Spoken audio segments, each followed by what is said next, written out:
What's going on, YouTubers? It's the Natural Born Thriller, and welcome everyone to All Elite Wrestling Review, the show from July 25th, July 21st, 2020. Excuse me, I'm a little tired, but this will be your AEW Dark results, and they were in obviously Jacksonville, Florida, at Daly's Place. Their commentators Taz and Excalibur. Now I'm going to do something a little different here on AEW Dark. What I'm going to do is I'm going to bring up the matches. I'll let you know how I thought the matches were. And if there's anything important I want to talk about pertains to the match or the build of the match or whatever, I'll talk about it. But moving forward, I'm just going to, basically we'll just pertains to AEW Dark until we're done with the whole, pandemic situation, and whenever everything gets back to normal. Hopefully, by the end of this year, we do get back to normal. But that's the only thing we could do. It's the only thing we can only hope for it. But not here or there. We'll wait and see. So moving forward now, matches. I'll bring up who's in it, who I thought about it, who won, and if anything needs to be talked about importantly, I'll talk about it. So there you go. We get Rochelle, meant to say. I was going to say Raquel. No. Rochelle Chanel versus the AEW Women's World Champion, Hikaru Shida. Or some people might say Hikaru Shida. To me, I think after trying to remember how it was said, or it tends to how you could say her name as well. It tends to almost sound like you're saying Pikachu, where it pertains to Hikaru. See what I just did there? Because some people will say it was a different way to say it too, or it pertains to Hikaru Shida. So whichever you prefer. But yeah, there you go. And by the way, that was an example of me talking about something important. If there's anything important to talk about. But match itself, it was decent. And Hikaru Shida wins. And there you go. And she won with the Falcon Arrow. Super bad Kip Sabian and being covered by the bad girl, Penelope Ford, versus Corey Hollis. Corey Hollis, I think I remember him from somewhere before. I can't remember if it was in his time in WWE, maybe on NXT, or maybe on Raw SmackDown where I used to watch it, or on NXT UK maybe, can't remember, or maybe on Impact Wrestling.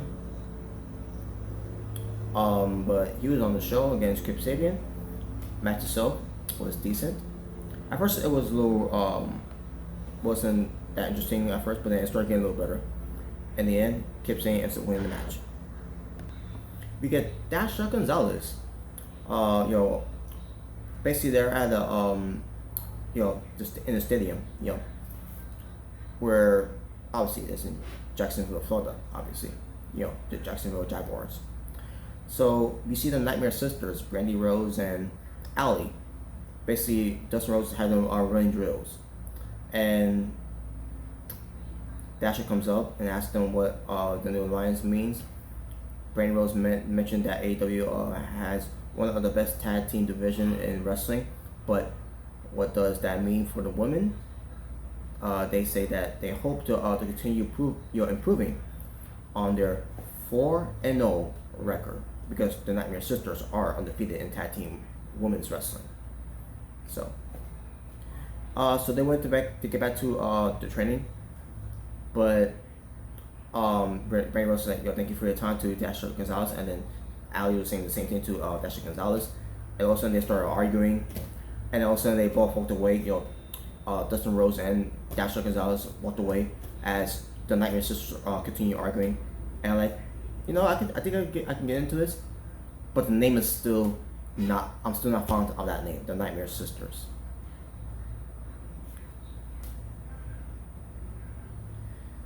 When I go into it, it depends how it's gonna look. So it's it's only a matter of time to see how it looks first.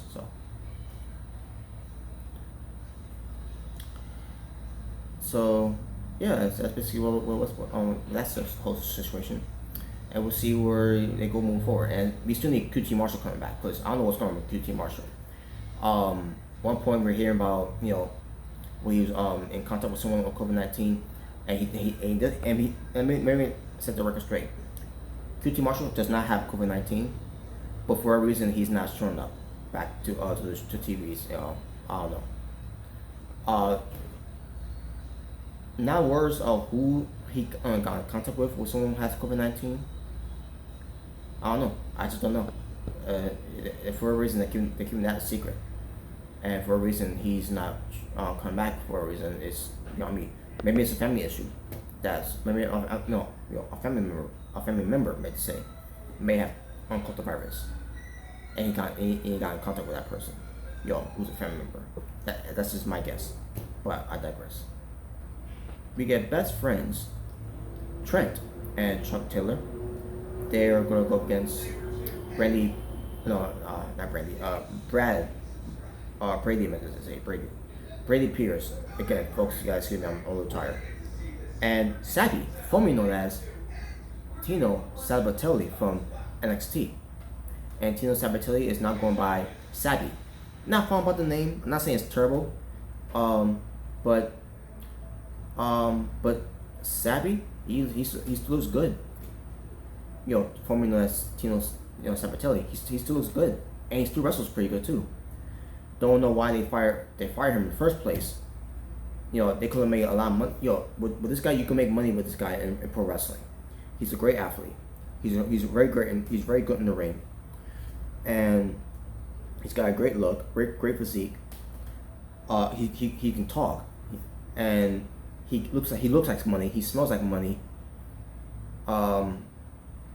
You can invest money in this guy, in any wrestling promotion, and you put him on TV, and he'll go above and beyond. But for a reason, they decided to let him go, and he got hurt. And yes, he got hurt, which is why he took time off.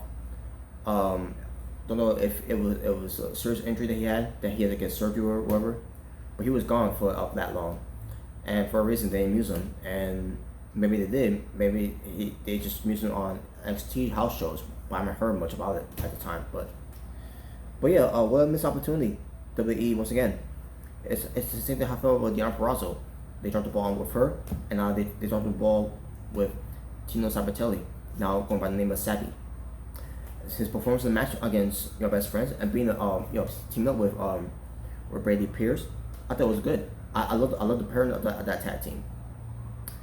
But Sabby also had a good pairing on NXT when he was a tag team as well with Rick Moss, and they broke them up in the super way that they did.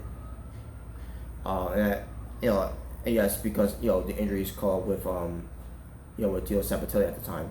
I'm trying to remember what the injury was before at first, but it's whatever. But yeah, he was there on AEW. Hopefully AEW does sign him. If he's there for AEW, he's assigned.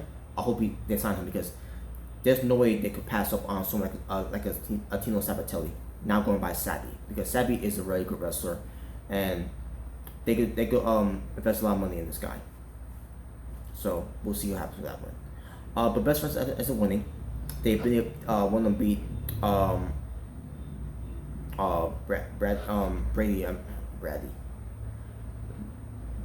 Brady Pierce.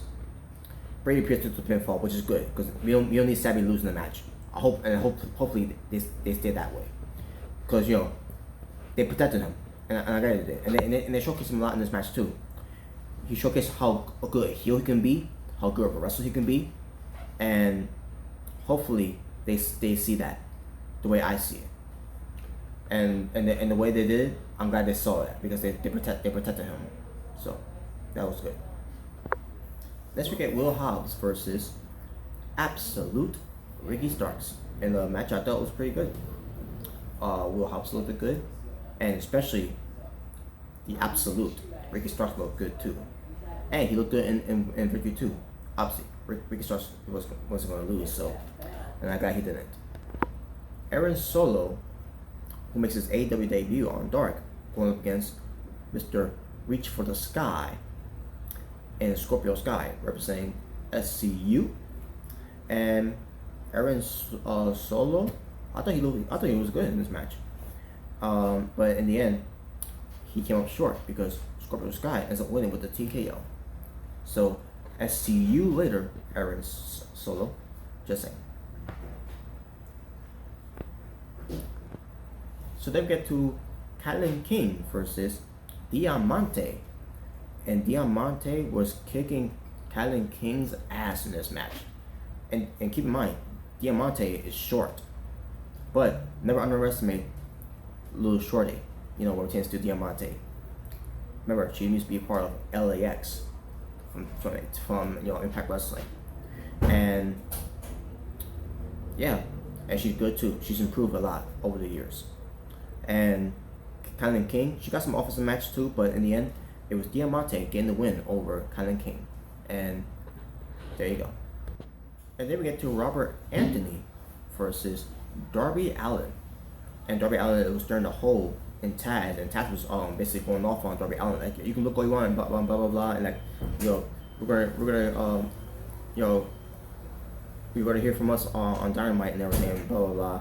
So Robert Anthony is trying to get Darby Allin's attention because because Darby Allin is looking at Taz. He's still looking at Taz.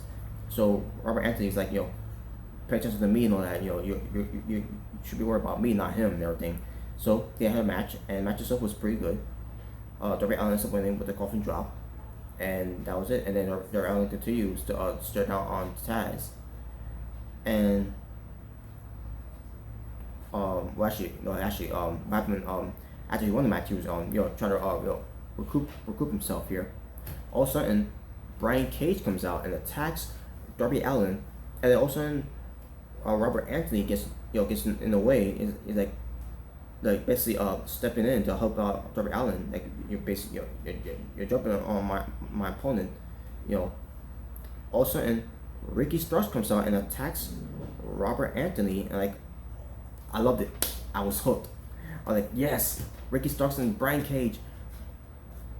This is gonna be Taz. Building up his faction. He's gonna build up his own stables, and I love it. Hopefully, that's where that's where they'll lead to. Absolute Ricky Starks and the Machine, Brian Cage, being managed by the Human Suplex Machine, the legendary Taz.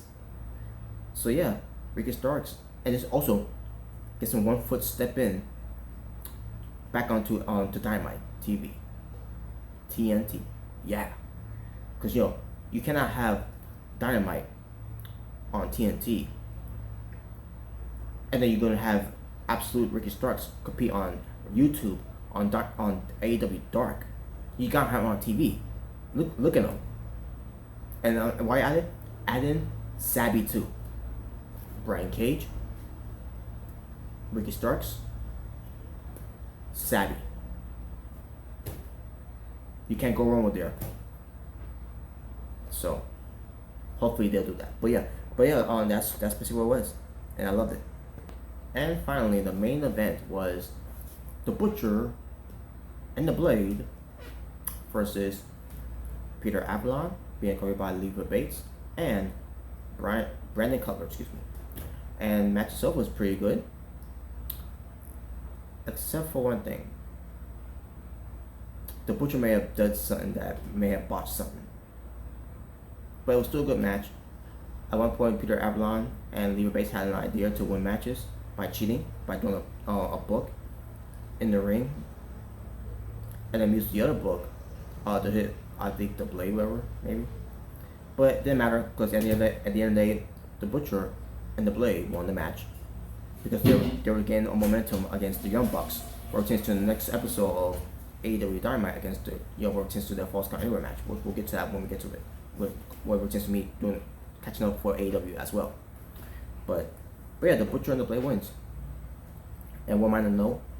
A week later, watching Being the Elite on YouTube, Brandon Cutler and Peter Avalon were having a discussion about the match from against Butcher and Blade when they lost. After they lost the match, basically what pertains to trying to cheat to win. And Brandon Cutler cut a very passionate promo about when we win a match, it's gonna mean something, and just what he said it, I was like, wow, what a promo. I mean, Brandon Cutler, I knew he had it in him, but man, that was a very good promo, and I can't believe it was on Being the Elite and not on Dark, where it tends to after the match was over, or maybe something they could maybe they'll try to squeeze in a little bit, maybe on Dynamite to actually build something up, where it tends to eventually that Peter Avalon and Brandon Cutler could actually get a win on the belt after being nothing but losers for a year now. It's been a year now, and they haven't won a match in over a year. So hopefully it will lead to something, where eventually they're going to get a win. But only a matter of time before that happens, But I thought that was pretty good. And Peter Avalon, he's a good talker too, by the way. And basically he said he's going to think about that, and everything. So, and then Brandon Cutler leaves, and then Leo Bates is left in the middle. And you gotta wonder what she's thinking about all this too. So, but yeah, but that was AEW Dark. Talking about wrestling for AEW Dark from July 21st, almost up there, of 2020. 8 matches, and my overall strength for the show, I'm gonna go with a 7 out of 10. And that being said, thank you for watching. Good show, by the way. And on top of that, there was no Marcos Dunn, which I thought was great. That being said, thank you for watching. For Is Natural Born Thriller, saying peace on the streets. This was your All Elite Wrestling review, where to give you AEW Dark results from July 21st, 2020. Until next time, we're just catching up on AEW reviews. You all stay well, stay safe, take care of yourself for everything that's going on in the world. Wear your mask, fight for the fallen. And I'm out here. Ta-ta for now.